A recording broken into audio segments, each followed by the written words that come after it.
அடுத்து எழுதியிருக்கு, ராஜரீகமான ஆசாரிய கூட்டம். கையத்தட்டுங்க, கையத்தட்டுங்க. நீங்களும் நானும் யாரா? ராஜரீக.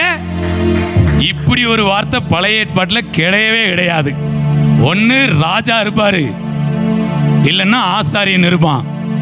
பழைய ஏற்பாட்டில் ராஜரீக ஆசாரியங்கிற வார்த்தையே என்றைக்கு இயேசுவை குறித்து தீர்க்க தரிசனம் சொல்லப்பட்டதோ அங்கதான் ராஜாங்கிறதும் அங்கதான் ஆசாரியன்கிறதும் வெளிப்படுகிறது. இன்றைக்கு இயேசு கிறிஸ்து உங்களையும் என்னையும் தமது இரத்தத்தினால் அவர் கழுவி இருக்கிறதுனால நீங்களும் நானும் ராஜாக்களாகவும் ஆசாரியர்களாகவும் இருக்கிறோம். இதை வேற யாரு சொல்றாங்களோ ஏற்றுக்கொள்றாங்களோ இல்லையோ, நீங்க உங்களுக்கு முதலாவது ஏற்றுக்கொள்ளுங்க. வேற யாரும் உங்களை மேன்மையா நினைக்கிறாங்களோ இல்லையோ, நீங்க உங்களை மேன்மையா நினைங்க. இப்ப நான் எனக்கு சொல்றேன், நான் ராஜாவாகவும் நான் ஆசாரியனாகவும் இருக்கிறேன். ஏன்னா அவருடைய ரத்தத்தால் நான் கழுவப்பட்டு இருக்கிறேன். எத்தனை பேர் ஆண்டவருடைய ரத்தத்தால கழுவப்பட்டிருக்கீங்க? எத்தனை பேர் வசனத்தால ஜெனிப்பிக்கப்பட்டிருக்கிறீங்க? எத்தனை பேர் ஆவியினால் நடத்தப்படுறீங்க? நான் உங்களுக்கு சொல்றேன், நீங்க சாதாரணமான ஆட்கள் கிடையாது. நீங்கள் ராஜாக்களும் ஆசாரியர்களுமா இருக்கிறீங்க. நீங்க ராஜாவா மாறணும்னா யூதா கோத்திரத்தில் பிறந்திருக்கணும். நீங்க ஆசாரியனா மாறணும்னா லேவி கோத்திரத்தில் பிறந்திருக்கணும். ஒட்டு மொத்தமா ராஜரீக ஆசாரியா இருக்கணும்னா இஸ்ரவேல்ல பிறந்திருக்கணும். ஆனா இது எதுவுமே இல்லை. நீங்க கிறிஸ்துவுக்குள் பிறந்ததுனால இஸ்ரவேலர்களுக்கு கிடைக்காத ஆசீர்வாதம்லாம் உங்களுக்கும் எனக்கும் கிறிஸ்துவினாலே உண்டாகி இருக்கிறது. அதே மாதிரி இந்த ராஜா ஆசாரியங்கிற வார்த்தை வெறுமனே ஏதோ சொல்வதற்கு மட்டுமல்ல, அள்ளுவதற்கும், அதற்குள் இருக்கிற ராஜாவுக்கான ஆசீர்வாதத்தையும் ஆசாரியருக்கான ஆசீர்வாதத்தையும் அள்ளிக்கொள்வதற்காகவும், வெறுமன உதட்டளவில் நாம் சொல்லிக் கொள்வதற்காக மாத்திரமல்ல, நாம் அள்ளிக்கொள்வதற்காகவும் தேவன் வைத்திருக்கிறார். பிரைஸ் காட், ஹல்லேலூயா. எல்லாம் உள்ளுக்குள்ள எடுங்க.